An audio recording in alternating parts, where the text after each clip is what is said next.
of the four main theory of this what we call ethics, right? Business and ethics. There are four main theory, even though there are so many other theory that support this theory, right?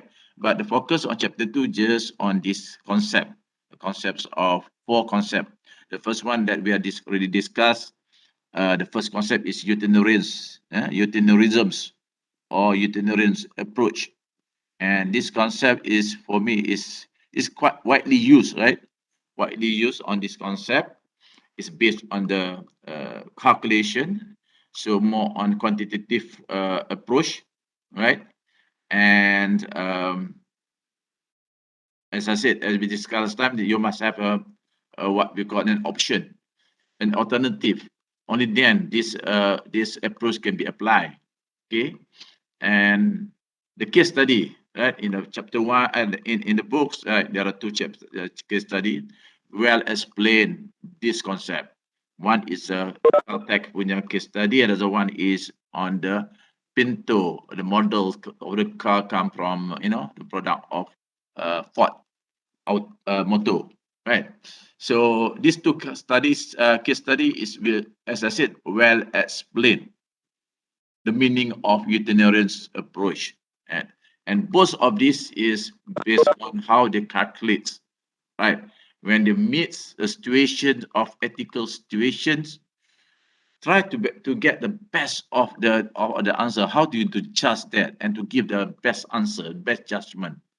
What the action should be taken? So they use this kind of approach through calculation. They be able to identify with the best one. eh? So in itinerary approach, okay, they will seek the best, the highest utility out of the alternative, right? Out of the option or alternative. Which of the alternative will give the highest utility, meaning that highest benefit, right? So itinerary is about benefit and cost, right? When you deduct cost and benefit, you get the whatever benefits, more benefit or more cost. If more cost, easy, right? You can just reject that option. The problem is all of that is you will get the benefit, more benefit than the cost. But out of this, which one will give you the maximum benefit? So they call it maximum utility, right? So from the case study, of course, they have only just two options, two alternatives. So they choose the best uh, maximum utility, right, from their calculations. For example, the Caltech. So from their study, from their calculation, they come out with they should stay there, right? They should stay there in South Africa because that will give them more benefit, and give more benefit, more utility than if they leave South Africa. Likewise, right? For example, in a Ford case study, from their calculation, so they will give them more benefit if they straight away go and sell the car instead of, you know, make do with the defects that they find, that they found on the minor defects. So from this calculation, they made the decision on that. So what the action is the bad, that is the ethical decision. Keputusan itu adalah keputusan ethics. So that is the right ethical decision. So how to do that? Through calculation. That is the narrow approach. Very simple. And of course kita juga acknowledge bahawa ada things that they cannot measure, right? The simple thing is when can you measure on tangible thing. Okay, measure on a tangible thing like money, object, building, that kind of thing. That is tangible. That is easy to measure, right? It can be formed in the form of numerical. But things other yang cannot measure, right? They cannot measure. So how we going to do about that? So according to the approach, even though those young you cannot not in the form of tangible, you can also measure that. For example, right, how eh, your health, right, your life, right. All these things can be measured according to itinerant. So they use the what word itinerant rules, and this is a method. The second method they can use. They use the word the meaning itinerant rules. So itinerant rule is a method where they measure those in the form of what we call not in the form of tangible thing, not in the form of tangible thing. So one of that is through common sense, use rule. That's why you use the word rule, utilitarian rule, right? So you can read that in the books about utilitarian rules. So utilitarian rule approach is very much on how to measure those not in the form of tangible and intangibles. Yes, when it comes to the issue of intangibles, as I mentioned earlier, like our life, our health, that kind of thing, they use what so-called utilitarian's rule. So they use common sense, or there are some what we call rule can be applied, right, to get the best result of their calculation. Okay, we're done actually. Kita berhenti now. We stop at this one, slide 4. So we're done with this.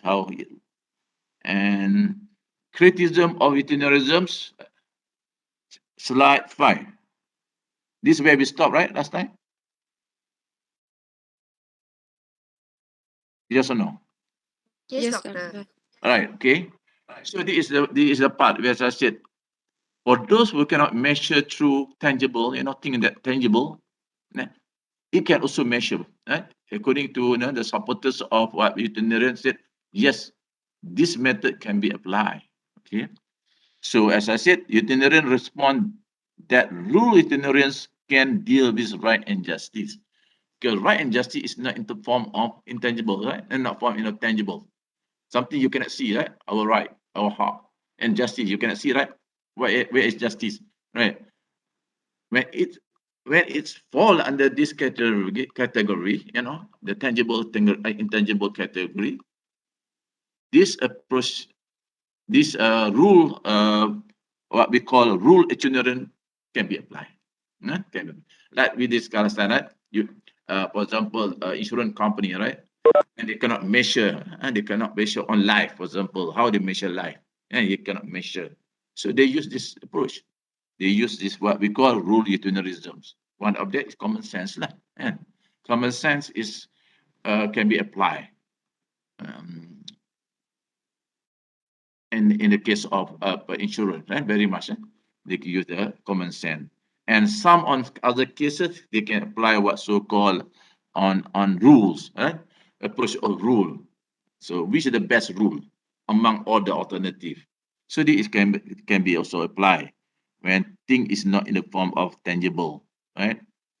Okay, we're done actually with the first concept, utilitarianism's concept or utilitarianism approach. So we go to the second one, we is right, how. And in Bahasa we call it how.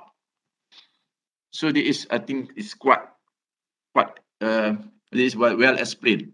And all of us will know what is right. So here you can define what is right. Is it said here? An individual, right? Individual, you, me, right? We are individual. What we entitled with, right? Entitled to something. What we entitled to something. That is our right. We're entitled to fresh air. We are entitled to clean water. This is our entertainment, right? This is our right. Our right of free education or education, right? Nobody can stop us of seeking the education, right? Our right of speech, right? Nobody can stop of us of speaking, even though later we will discuss whether right of speech is absolute right, or there are some limitation on that. Okay, we will discuss on that later on, right? So all this our right. This is what we entitled to. Right of freedom, right of equality. This is something that we entitled, being individual, being human being. That's why this under what? Humans, under moral right or human right. Okay. Okay. Then of the right, there are two types of right. Okay. What we entitled depend on these two right. One we call it legal right, and one what we call moral right. Okay. What is legal right? An entitlement that derive from the legal system, right, that permit or empower a person to act in specific a specific way of require others to act in certain ways toward that person. So in other words, a simple word to say that is the right that according to the system that apply in the place. Huh? Huh? The right that we have that apply to the system that we have on certain on a place lah. Maknanya kalau country is country lah. So very much that's why I said we are talking about legal right is not most of that our legal rights tadi tied up with the legal system that we have. It might be different from one legal right of one country to another country. For example, kita ambil contoh tadi lah, free speech, right? Free speech. In America, they have total free speech, right? Their constitution say that when talking about speech, is total, is total. But ours, we have a freedom of free speech, but our freedom is limited, right? Limited by the legal system that we have, right? Okay, that the legal system that we have, meaning that kita punya free speech is limited, right? But in US, they have none of that, none of limitation of free speech. They can say anything they want, and it is their right. And each American, they have the right of to say anything. That's why can even see in the movie, right? You know, they can even say something bad to the police, right?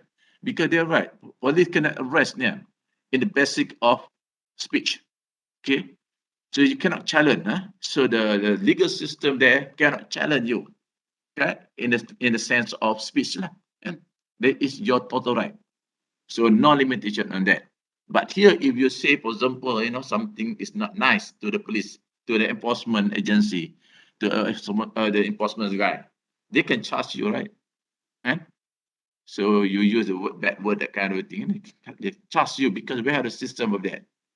Undang-undang that tied up with that limitation of the free speech study.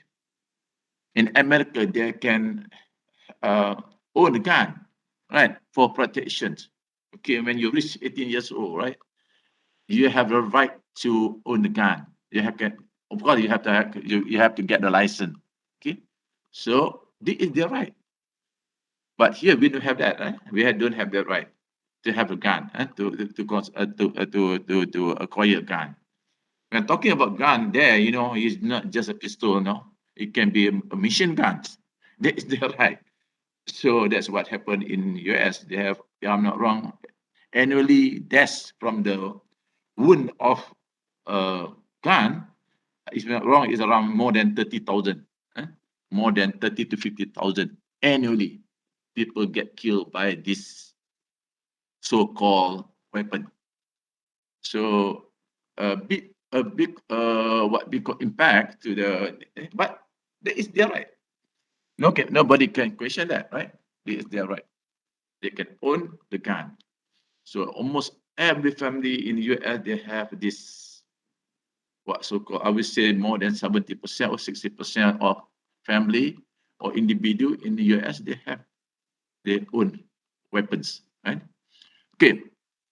Now, that is legal right. Moral right is a right that all human beings everywhere possess an equal ostensibly by virtue of being a human. Selagi kita manusia, still, if you are a human, if you're not a robot, right, you have this what so-called human right. Okay. So this human right is, we can say, is a right of universal human right. Right? You go anywhere, people have the same right. Why? Because being humans, and being human, anywhere you go, you have this right. Macam I kata tadi lah. Why we have the right of fresh air? Because being humans, we need air. Why we have the right of clean water? Because we have been human. We need water to live. So you go anywhere in this world, people have this basic right. Mostly it's basic right. As long as you're human, you have this basic right. Right? It applies to everybody. Okay. Legal right confers entitlement only where the particular legal system is enforced. As I said just now, right? It applies where it is. In America, in Malaysia, we have a legal system which is is very much different that what in the US, for example, in Thailand, for example, right? In Singapore, for example, we have some differences on our legal system. But talking about, sorry guys, give me 1 minute.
Okay, sorry guys, ada skip interruption, ada call masuk. Okay, di mana kita? Alright. Legal right confer entitlement only where the particular system is enforced, right? That's why I said there might be a different, right? Dia punya hak tadi might be different according to the legal system that people have in that particular state. Tadi Malaysia, we have the right of legal system through our legal system. Kalau di America, they have that right through their system, their legal system. So that right might be different, kadang-kadang tak sama. But on human rights tadi, it should be applied to everywhere lah. Because dia taraf dia as long as kita manusia, as long as we are human being, we have that right. Unless kita bukan humans lah. So that is the difference, right? Moral right confer entitlement on all person regardless of their legal system. So that is our right, right? As a human, dia tak taraf dengan legal system. Dia taraf, is not tak ada no link at all with the system yang that ni. Okay, so there is the two right that we have, two type of right. One is we call it legal system, legal right, another one human right or moral right. Here what they say here is moral right can be violated even when no one is hurt. It can be violated, moral right. Our human right can be violated even if no one is hurt. And kita questions on ethics about injury or about harm, right? So, but we might not, you know, feel the harm. We don't even know the harm, right? Tak realize what ada harm di situ. But still, we can be considered as we have been harmed. We consider we have been harmed, even though we don't know, we don't feel that, and that injury or that harm tadi. Okay, so I bagi one examples lah, yang common example yang mostly student buat. Okay, mostly student buat. I think you should be clear what this statement cakap tentang no one is hurt, right? Kita tahu bahawa Velicus, for example, for this book, right? Velicus books and ethics book. Okay, and of course every semester, kalau dulu they will bring in the class into the class the photostat one. So I will ask them, where you get this one? Your photostat is from the main book lah. So we don't feel anything, right, of doing that, even though now I think you should know that is very unethical, right? Very unethical. Why? You already violate someone else punya right. So the right of Velicus, apa dia right dia? Dia ada right, dia ownership right. They call it ownership right, right? So that ownership right is being violated by you, and kita protest, kita violate. And Velicus there in America, he's from American, he is yang dia punya tempat di America, he's staying in America. Velicus tak tahu pun, he don't feel at all, right? That her right or his right have been violated, by somebody, by someone. So this is what we call, it means or no one is hurt, can be violated. When no one is hurt, even when no one is hurt. Dia tak rasa pun. But actually, dalam konteks ethics, his right have been violated by, of course, students lah, whatever who copy lah. Because you don't get the permission unless you get the permission from him, right? Before you photostat. You say, okay, you already sent to this guy, this author, seeking for his permission, and he give you the permission to copy, then you're not violating, right? So there is the right action. So you tak hurt nobody, you don't hurt anybody. So that is the thing. But what happened is, kebanyakan kita, we don't realize this kind of scenario, this kind of thing can happen. And mostly common this, sometimes we say that it's just common, it's just common. You don't realize that. And you don't realize that you already commit something is very unethical. You commit something is very unethical. For example, another example in the book, okay, you give someone, your neighbor give you some, give you the key of the house just for looking of, of his house or kidney. He been, going for a vacation, that kind of thing, You'll be able to go in and take the any things from his your neighbor house, and before your neighbor house come back, you just put it back, the money or whatever, and so your neighbor did, you don't even know, right, that you have retake, at one time you retake whatever from his house, and you are returned back before you come back. When you come back, everything in order. So actually, this is a violation of right. Okay, you already violated, even though your neighbor didn't realize that, you already taken money or whatever, and you return it back before you came back. So this is what we call, it can be violated. So we have to be careful of this, right? We have to be careful with this, understanding what is the right is all about. Okay. Okay. All right. Provides individual with autonomy and equality in the free pursuit of their interests. So moral right is about provide us with autonomy. Kebebasan. Autonomy means freedom, right? And equality, kesamaan. And that is correct. This is basic right. We have a right of freedom. We have the right of equality, kesamaan, right?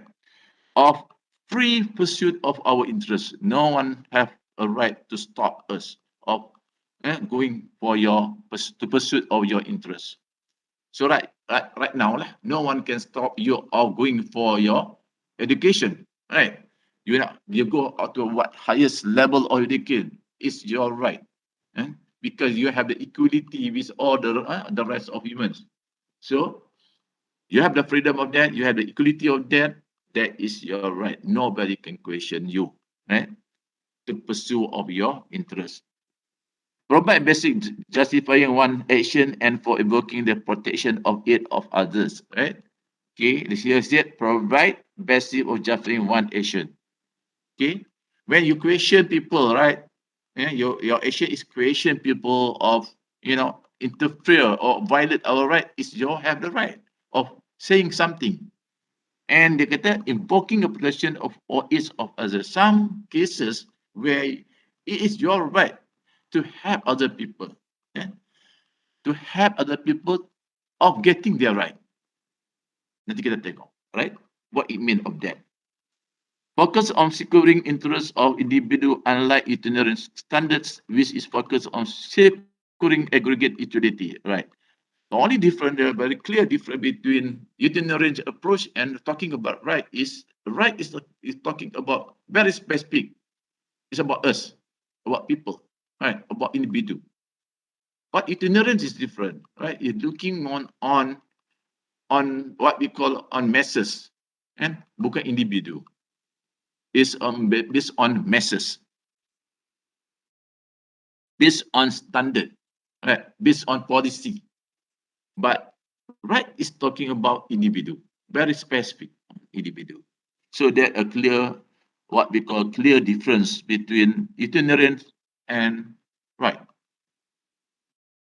Okay, we have three type of right, three kind of moral right, right? So one we call it negative right, the second one we call it positive right, and the third one is contractual right. So look, what is meaning of negative right? So here's it simple. Negative right require others leave us alone. And leave us alone. Meaning that if you have that right, nobody can question your right. Right? Like for example, right of pursuing your interest of getting highest education. Leave us alone. Don't no one can stop of us, of getting that right. Or pursuing that interest. Ini we call it negative right. Don't question us on our right. Our right on what we call it. People question why you need fresh air, why you need fresh, good, clean water. It is no question. It should be no question on that. That is negative right. Our right is what we is no question on that, right? Simple word is no question on that. Leave us alone. Jangan kacau kita dengan kita punya right. The second one, for this right, different, right? Yes, it is require others help us to get the right. Eh? So we can refer banyak case study lah on this so-called positive right. We take for example of Lithuanians people, right? Right? They are very much fall on this category on positive right because they are seeking their right? And the person seeking the right of education, rights of freedom, right? Right to own their lands, right to own property, that kind of thing. They don't have right now, right? They don't have right now. So everything is under the control of Israelis, right? So it's their right to ask for help. They equal cooperative.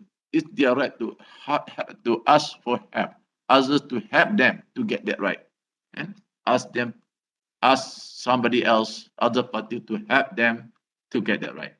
So this is what we call positive right. Okay, and kita banyak example, right? Actually, right now for Palestinian and case study of Palestinian peoples, where is the only place that they can seek their right? Where do you think that they can voice out or they can seek that people try, please help them to get the right? Where is the place? Is it the government? Is it a body? if you want to depend to America, it's so-called the what we call the so-called of the um, champion champions of what right freedom that kind of thing, right?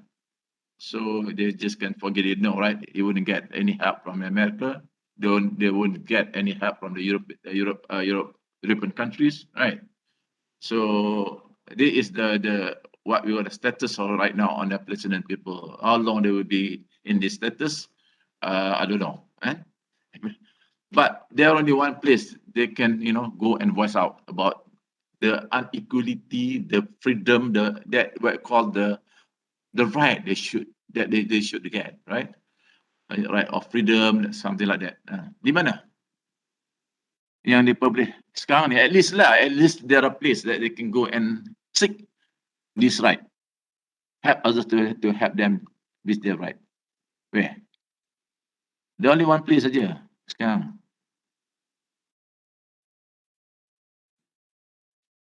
This is the general knowledge, guys. Di mana? Lalu kita dengar di mana? That people, go and fight at this, voice out, seeking or whatever. Where? Where is the place? Di mana?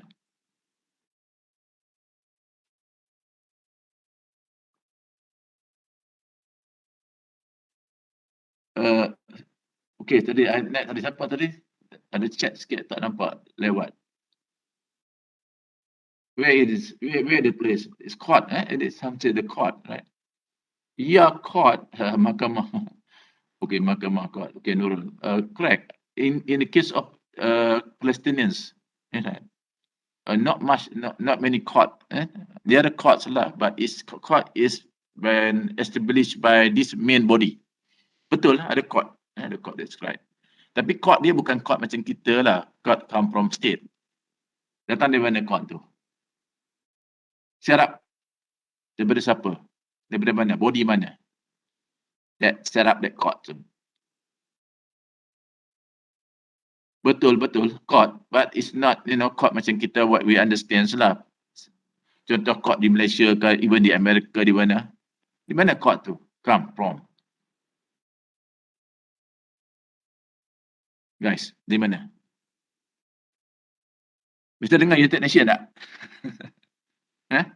Bisa dengar tak United Nation? Don't tell me you tak pernah dengar United Nation. Kan? United Nation kan? So this is the body, right? This is the world body. Semua kalau apa-apa kita having problems, conflict, that kind of thing, everybody run to United Nation, United Nation to voice out, seeking ke whatever lah kan, macam whatever now in Ukraine, right? Between Ukraine and Russia. So the only place that they can go and voice out is seeking the help of United Nations to do something about the conflict, about the war right now. Okay, and of course, same thing happened in. There are a lot of people that lot of nations willing to help them, and we know, America, the NATO, and come from the blessing of United Nations, go and help this. But contrary to the United Palestinian, to the Palestinian issue, right? Nobody go and willing to come and help them, right? Except small nation with even everybody know that United Nation is toothless and tak ada gigi lah in dealing with the conflicts of Palestinian conflicts and between Palestinians and Israel, right? Because everyone know United Nations is controlled by big nation, and the America, the UK, European countries, So all these are the supporters of Israel. So what you expect from this country, this nation, to help them? Kita lah pergi small country, and we have not much we can do about that, right? Kita small country. So this is the issue. This is positive, right? Require others to help us. Kalau kita facing a situation where we are seeking for the right, where we're supposed to have and no one give us, so that is we refer to the positive right, and get someone to help us to get our right.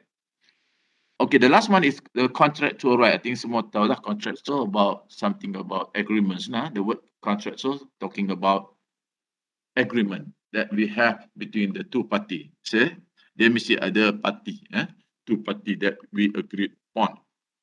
So kita tengok di sini, continuation of that, contractual right and duties, right? Created by specific agreement and confers only on the parties involved, right? Kita sini created by specific agreement. That's why bila kita make simple sajalah, the warranty warranty actually the contract, contractual agreement. Warranty that we have between kita dengan the sellers, right? They come up with a warranty or a guarantee, and that is actually the agreement. Okay, the agreement between us dengan the seller. So dalam tu ada dua parti saja. The party that involved kita dengan seller. Require public accepted rules, right? The agreements must be in tandem with rules that been what we call agreed upon by the society lah.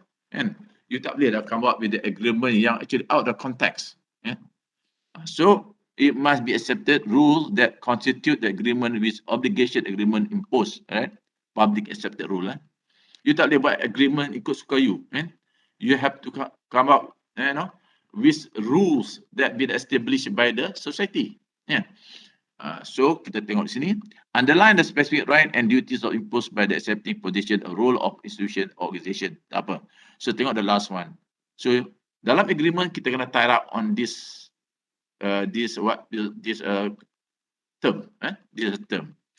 One is they call it the parties know what they are agreed to.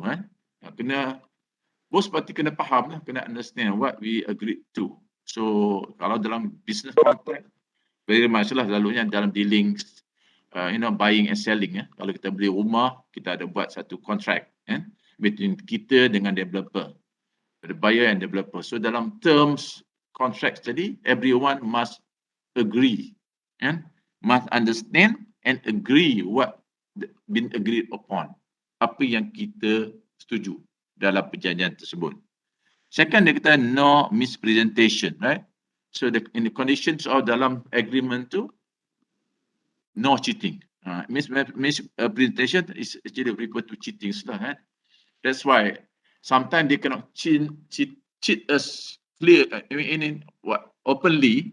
So you maybe try on other way, right? That's why dalam agreement lalunya ada fine print, that kind of thing, Maybe we overlook when we read that agreement. So dulu macam tu lah, but now we had a lawyer when we come up with the agreement, big items yang kita ni.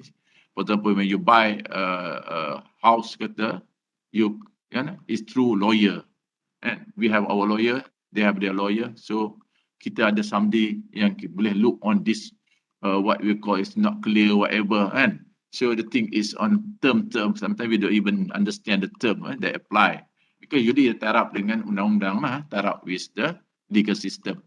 So no mispresentation. Banyak kita tengok bila kita nak rent kenyang tanah, so banyak bila come out with the agreement, kita tak maulah ada sikit misrepresentation of that, and both must be clear on that. No duress or coercion. Kena paksa lah. Duress meaning paksaan, no pressure. No coercion, paksa. No agreement to an immoral acts. Dalam, as I said, because you have to tie out with a set of values that be set by the society. And so dalam perjanjian kita tu, kita tak boleh masuk lah anything of immoral acts that involve immoral acts. And kita ambil, for example, dalam agreement you buat dengan you punya alung lah. Alung maybe dalam agreement tak ada this immoral acts. But at the end of the day, they use all whatever way, means to get back their money. Itu yang kita dengar macam-macam lah, violence, physical, orang kata hurts, yang mereka injury yang mereka buat. So this come from this study lah. First, actually it come from the misrepresentations. Ni tadi ni, nombor 2 tadi. Mispresentation of the agreement tadi. So they hide something. Agree maybe 5% of annually. Right? So when come to the, time to pay, they come up with say 5%, actually it's not annually, it's monthly. So this is the thing. And so this what we call misinterpretation of the agreement between the buyer and the seller, between the two party lah. Party. Kita tengok banyak kalau kita pinjam come from unregistered on unlicensed unlicensed punya money lender, so we're going to face all these things. Dalam this kind, we have to expect lah. The agreement tadi be more on one-sided punya agreement, favor one party, rather than on the other party. So this thing we have to very sure, and it should be applied dalam what we so call contractual agreements tadi. So contract very simple, it's about agreement, about agreement between those party, two party in fact, very much two party. Okay. So talking about the right, moral right, so there are foundation, foundation that been established by, long time ago by Immanuel Kant. This guy is a scholar, and he come up with the ideas for the foundations of what is actually right and what is actually right. And of course, this one is about in 17th century, 17th to 18th century. So Immanuel Kant come up with a foundation, so that's the foundation that he come up with the idea what actually mean of right. Okay, so we look into Kant foundation, and he named that this foundation as Kant categorical imperative, and you have two versions of that. Kant categorical imperative, version 1 and version 2. Okay, so we look first on what is the idea of Kant on right. Okay, so he said individual, us, you, me, generally must be left equally free to pursue their interests, right? It's just a foundation, right? To talking about right, we must be first, we must be equal, and everyone must be equal, and everyone must be free. The freedom is it has to start from that, and it's just foundation.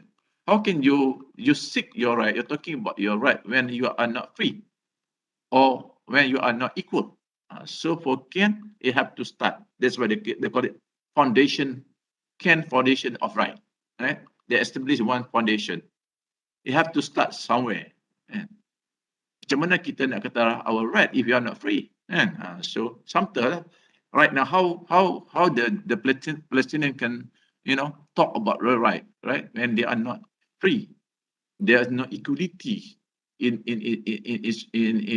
Palestinians and in Palestinians or in Israel, right? So this is talking about right. This foundation can ada dulu, must have this one first. Moral right, and if the specific interest individual should be entitled or to freely pursue, right? So whatever you want to pursue, whatever you want to seek, you should be free of that. No constraint. Tak siapa can stop, right? Nobody can stop you to do that. The interest is important enough to risk to be a right if we would not be willing to have everyone derive of the freedom or pursue that interest. Right? Okay. The interest is important enough. Important what? Important of seeking that right or seeking what your interest and would not be willing to have everyone derive of the freedom. So kalau kita cakap tentang we not derive of the freedom, meaning that we are not talking about right. Right. The freedom to pursue the interest is needed to live as free and rational being. So as I said, freedom is about fundamental. Nothing special of that. It's just fundamental. As human being, we must start from being free and equal. And that is what Kant argue. So as I said just now, Kant come up with two versions. One they call it categorical imperative version 1 and Kant categorical version imperative version 2. Actually not much different, right? Between version 1 and version 2. First kita tengok dulu. Let we see first what is the first version is all about. So first version kata we must act only on reason. We would be willing to have everyone in a similar situation add on. Okay. We must act on a reason. we would be willing to have everyone in a similar situation act on. If you want to talk about right, dia kata dalam situation ni everybody must be the same lah. Kan? We can only talk about that, about right. If kalau kita kata alright, for example taking alright, dalam looking for the employment, for example, right? Okay, looking for the employment or recruiting, in other words, dalam recruiting process, kita expect apa? Takat right. If we're talking about right, the first thing that everyone have a free to go for that recruitment, for the employment, and for that post. That is the first thing. Mesti ada. And everyone have equal right to apply for whatever been there. Yeah, be apa ni. So kalau kita macam tu that what you want, it should be applied to everybody. Kalau kita kata there is reasonable, itu macam tu, that is the way it should be. So it should be applied to everyone. So from that, he come up with these two terms. These two terms, he call it universality and reversibility, right? Universality, talking about universal, and the one they call it reversibility, reverse, something reverse. So the question is dalam dia punya, can come up with the question to answer of this, what so-called universality and what so-called reversibility. As I said just now, when I start dengan, if you want people to act to us such a way, and everyone to have to act such a way. Kalau kita mau orang layan kita macam tu, talk about our freedom of right, kita juga kena bagikan, we also to provide the same right to everyone. So it is talking about this. It start from that foundation, it come up with two questions. Okay, he call it universality and the other one is reversibility. On universality, we are talking about universally, secara umum, secara universal, right? What if everyone did that? What if everyone did that? The question is actually refer to what? What if everyone did that? Refer to universality or refer to the reversibility? What if everyone did that? My question. All right. We are talking about, if everyone did that. So refer to what place? What term? On universality or reversibility? As I said, university is talking about general. Everybody did that. Anyone to answer this? Universalism. Yes, and universality, right? Universality in general, and it refers secara universal. Of course, the opposite of that is how would you like if someone did that to you? Definitely, it's talking about reversibility, right? About reversibility. Kita ambil example tadi lah. Right? Kata you are an employer, right? You advertise post, right? Dalam you punya post tadi, you kata, okay, requirement of course lah, ni, okay, only that can apply is come from this race, for example, right? Or white, right? You must be white. No black or colored can apply for the post, right? Okay, no black can apply for the post. So can ask the question on if everyone did that, and everyone, we're talking about the America at one time, yes, you nak apply, so that's why they come out with, kita dah belajar itu, they will come out with what we call a policy. And what a policy, when you apply for the post, you cannot, the employer cannot, it's illegal untuk minta gambar contohnya, right? You cannot, put your photo, macam kita kena letak gambar kita ada. No, the America is not allowed to do that. And because why? Kita sana talking about this, right? On try to avoid of ideas of recruits based on certain tadi lah, maybe on races and skin color, that kind of thing. What if kalau di America apply that dalam recruitment have to be only white that can apply? So what is Malaysia sama and apply on certain race of people and it apply over. So we are talking about universality. What if everyone did that? You know that it's wrong, but if everyone accept that, what going to happen? So, and come up with another question is, What would like it if someone that to you, right? Kalau kita masa kita jadi kita dulu you are white, contohnya if you are white, you are an employer, you are the owner of the company, and you are white, for recruitment you will accept only on the white, same color with you, sama, it's white people. So the only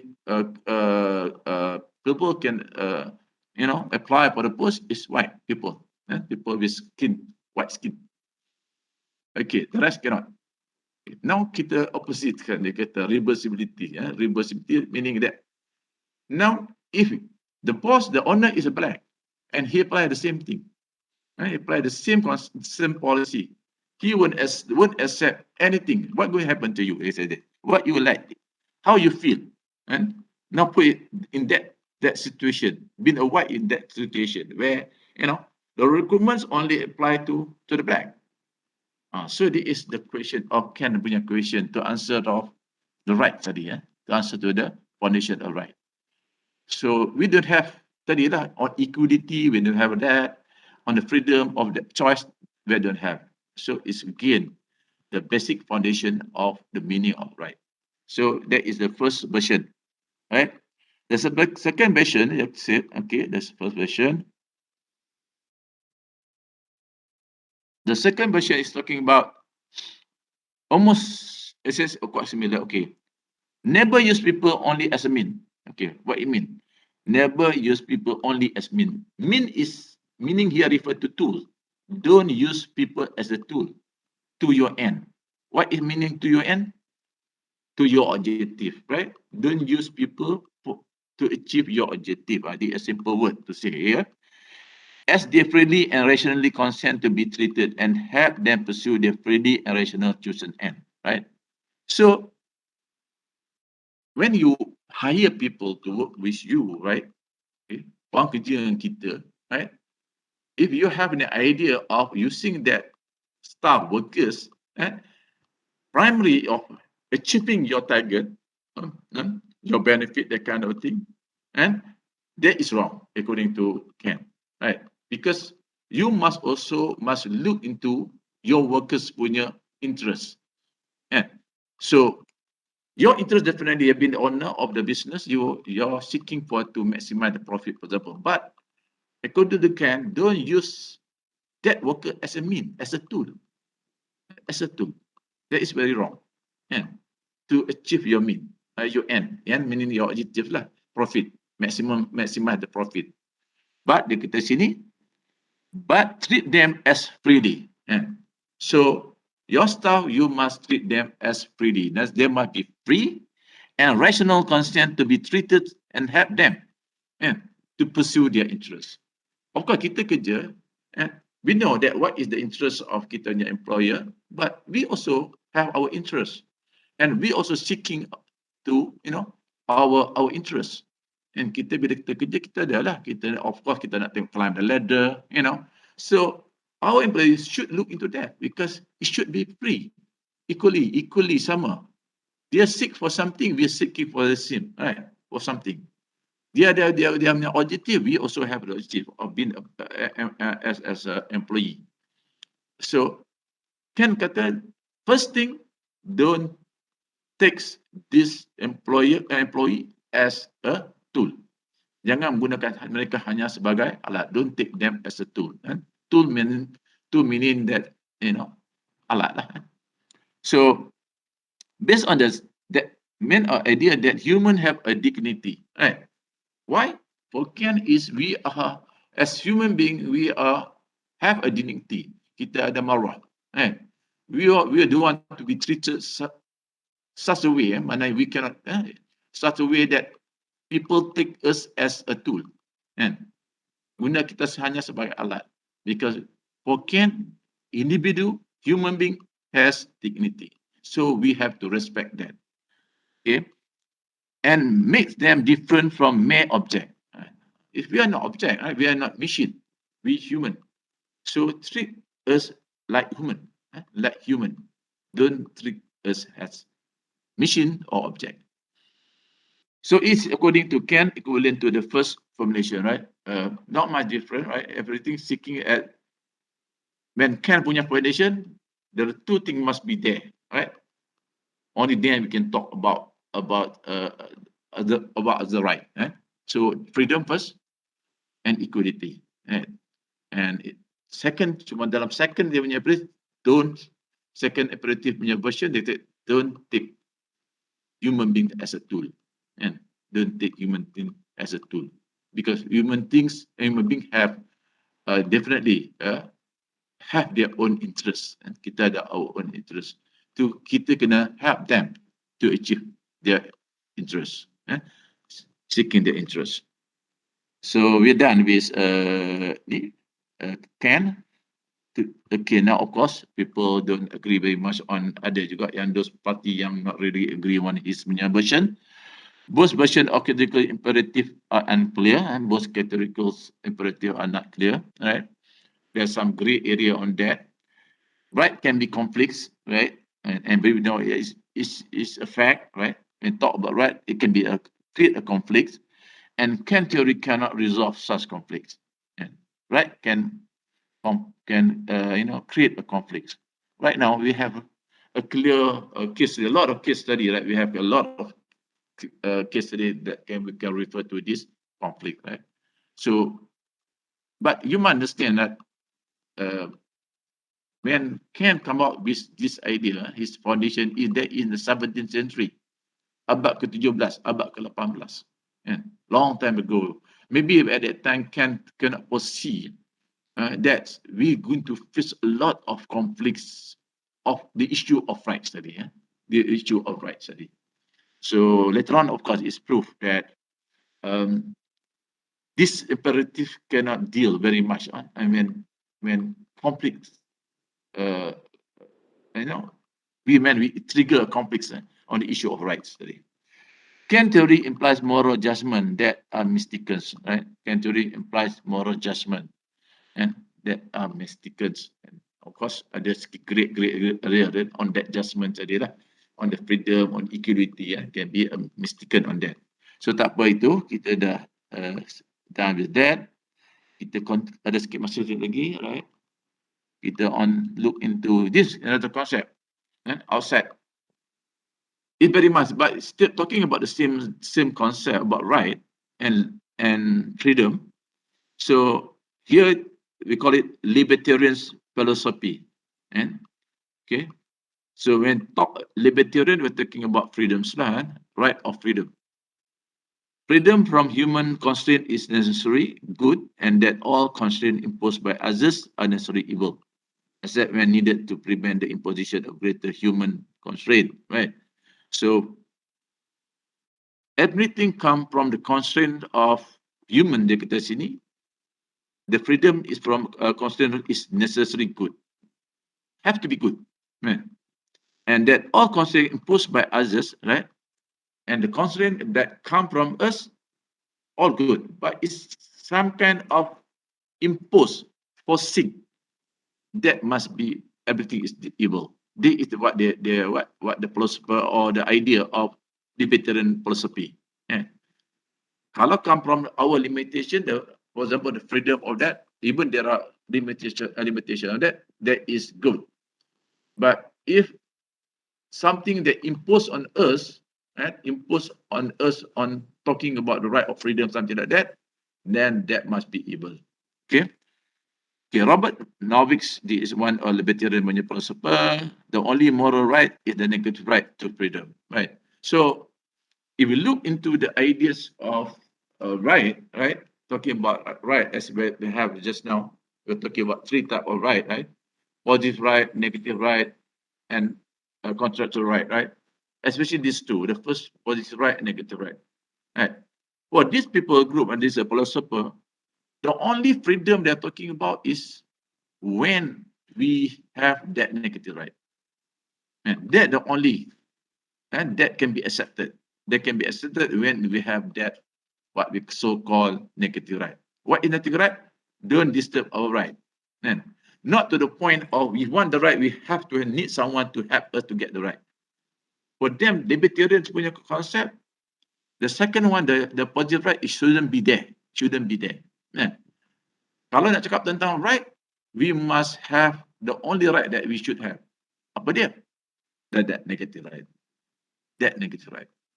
Negative, the right that nobody can question our right. And contrary to the positive right, we need someone to get our right. So for them, that shouldn't be exist. And kalau kita cakap true tentang rights lah. And so this is what it mean. Kalau kita tengok libertarian punya philosophy, ramai talking about the same ideas. Right? Alright, we done all that. Okay, actually we dah habis dah tau. Second principle, we is right. Okay, sekarang kita ada masuk dah sikit ni. Kita ada sikit, maybe kita boleh sambung. On the third one, okay, we already done with the first concept or first theory, which is Unitarians punya approach atau Unitarianism punya concepts. The second one, of course, we're talking about the what we call right concept. Kita understand that there are two types of when we talk about our right. One you call it legal right. One is we call it human right, or we call it moral right. Okay, ada dua jenis. Cuma dalam moral right kita ada three type of moral right. One positive right, negative right. Another one, the third one is contractual right. So this one is difference lah, and how we look into that.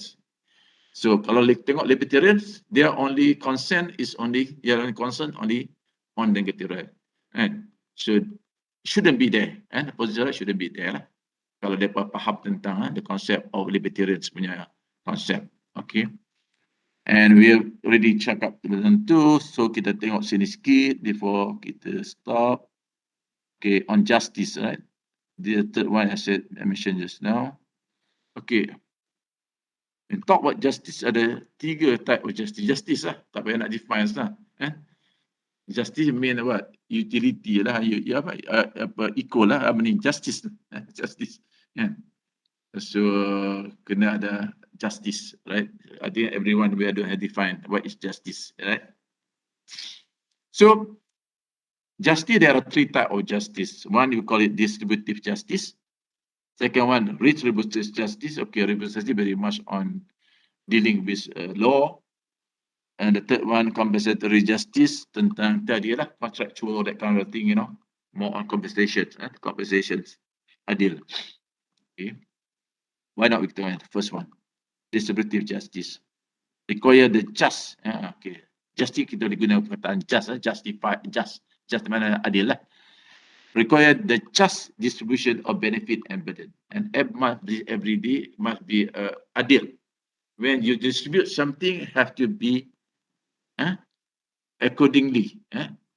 Kena sama, kena adil, whether in the form of benefit or in the form of burden. Okay. Macam you kerja, your boss, you know, distributes the task to you and to your colleagues. Must be dalam form justice. It only be justice. And dia cuma akan adil when the distributions of work, task tadi, and sama between benefit and the burden. Kalau kita ada bagi kerja, katalah kita ada tiga jenis kerja and burden juga sama dengan our colleagues, that is just. That is just meaning that is adil. And that is what it's all about. Meaning that we're not talking about just benefit. We're talking about also on burden. Sebab tu kita question, kenapa kita dapat kerja banyak? Many burdens, right? We have a lot of burden, banyak tanggungjawab, that, you know, imposed on you by your boss. Where your colleagues, you know, dia punya burden tak banyak. Task dia maybe kalau kita ada 5 task, main task dia ada 2 main task. Meaning that the burden dia sikit compared to us. So we question on the justice. Adil tak on your boss on giving us this kind of what we call task. So selalunya ini selalu berlaku lah kan. Tapi nanti kita bagi, nanti ada jawapan dia on that. Sometimes you must look into the big picture. Why sometimes your boss give you a lot of job, task compared to your friend, your colleagues, for example.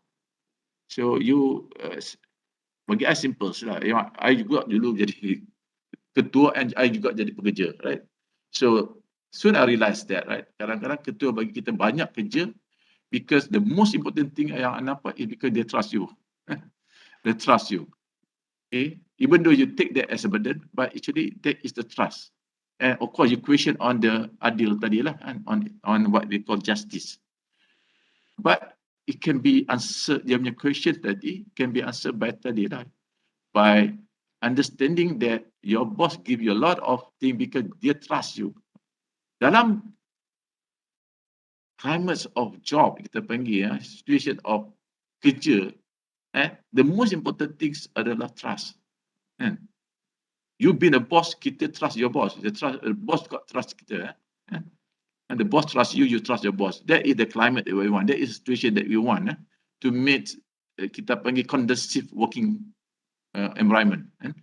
Conducive working environment, we need this kind of situation where both party trust each other. Sometimes because kita dapat kerja banyak because the boss trust you, not because your boss want to punish you. Trust you, knowing that you can do better than your colleagues. And if we take that as compliments, sebagai compliment, not as burden, so you will be happy. And you will be happy lah. You taklah bising sangat, because you take it positively, right? Because we can know, and you can know. Nanti you kerja and you can tahu. Ada situation something like that, right? Where sometimes kita been nak kata favorite, sometimes we don't take a favorite because you think that as a burden, right? Bukan kita tak favorite your punya bossnya favorite, because when we talk about task, works, meaning we only look into as a burden. So ini yang kita akan you're going to face later on bila kita kerja. This kind of situation is normal. Alright, the second one, right, kita sini, distribution of benefit and burden. How they distributes. Distributes. Ini kita boleh question, kita tengoklah dalam konteks how you look into that. Sometimes kita tengok, for example, if you're executive, of course executive usually you kerja, somebody give you rooms, rooms, and of course with office equipment. And sometimes kita question lah, how they distribute this room and kind of room, office equipment, it's not the same that what your friend get. So we are question on distributive justice. Adil dah. How can his room bigger than you? So how can dia punya office punya equipment better than you? So actually you question on distributive justice and how they distribute things. Alright. The second one is this distributive justice, keadilan tentang the legal system that we have. Okay, require the imposition of punishment and penalty. Actually, this one kita nak refer kepada undang-undang, mostly on when talking about distributive justice. Jadi kita refer to whether that kind of punishment tadi ataupun dia kata tadi and penalties tadi adil or not, adil or not, justice is there or not, just or not. And contohlah, for example, okay, people who steal 1 million ringgit, people steal 1 million ringgit, and the guy is still maybe 100 ringgit, but the penalty and punishment is, for example, the same, because law only they talk about if you steal, dia pun tak tengok on the value of how much you steal. They come up with their acts only on stealing. When you steal, this is the punishment, kind of punishment yang you might face, right? 1 year to 5 years of imprisonment, you will be sent to prison, and maybe have to pay maybe 10,000 something like that. So if you steal 100 ringgit and you'll be caught, right? But the punishment is sama dengan same with people who steal 1 million ringgit. So you question on this. You question on retributive justice. Adil ke? Ini tadi kita dengar, jadi bila ada verdicts dalam courtnya verdicts, Sometimes kita question, how come this guy, how can he been punished this, this, before us, we're not very happy with that kind of punishment. Okay, we feel it's not adil, it's not justice, not there. And similarly, kita tengok kenapa this guy, steal millions, but the punishment sama juga dengan people who steal on smaller amount, RM100, RM100, RM200. So people question that. If you question on that, actually you're talking about, you question on retributive justice. Adil tak? As I said, retributive very much on the legal system lah, lalunya kita question on that. Compensatory justice, ini adalah ada tentang terkait pula dengan tadi, dengan the agreement that we have, contractual agreement that we have, whether it's in a term of compensation, is it justice or not, and or in favor on one party, not another party. Contohnya ada agreement kita ambil insurance, for example, right? So agreement ada dalam insurance of course ada agreements, okay? And macam kita buy tadi lah, kita buy things, there are warranty, and there is agreement, and when something happen, we look into the compensation tadi, pampasan yang dibayar tadi, whether justice is there or not. Okay, alright. I think kita berhenti di sini on justice. There is few more on justice before kita continue. The last one this is the last one. Slide 18, talking about the last concept, which is carry. But we have two more before we go to the next concept. We're going to stop here. Just remind me that we're going to continue next week on slide 16. Okay, I will stop here the slide, and of course I will open back your punya attendance. For those who not yet, register your attendance, you can do that. Again, just to remind again, tentang attendance ni will always remind you that 20-80% policy, right? You must keep track on that attendance punya. You are allowed only 20%, not more than 20%, and otherwise you'll be a lot of problem. Okay, guys, right. So for those yang not yet register, you can do it now. For those who have macam biasa, do it now also. Send to me immediately. Now you can send that so that I can add you manually. For those who have any question, do it now. We have about 10 minutes. Ada tak soalan?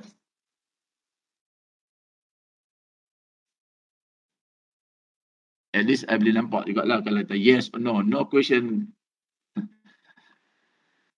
So, tak ada. Okay. Elmi kata Zaini tak ada soalan. Okay, right. Okay. Anyone ada lagi tak support? No question. Okay. Nak balik makan tak boleh dah. Ataupun most of you duduk dalam bilik dalam rumah kan. Ataupun boleh college pun. Tak ada. Tak apa. Yang semua perempuan. Where you guys, there's tak ada apa dalam meeting. No, alright. If no question, okay, see you then, right? Okay, right. Okay, kita jumpa next week, insyaAllah. So, I finish with dengan Assalamualaikum. Okay, jumpa lagi. Thank you, Doctor. Alright. Thank you. Okay. Thank you, Doctor. Yo.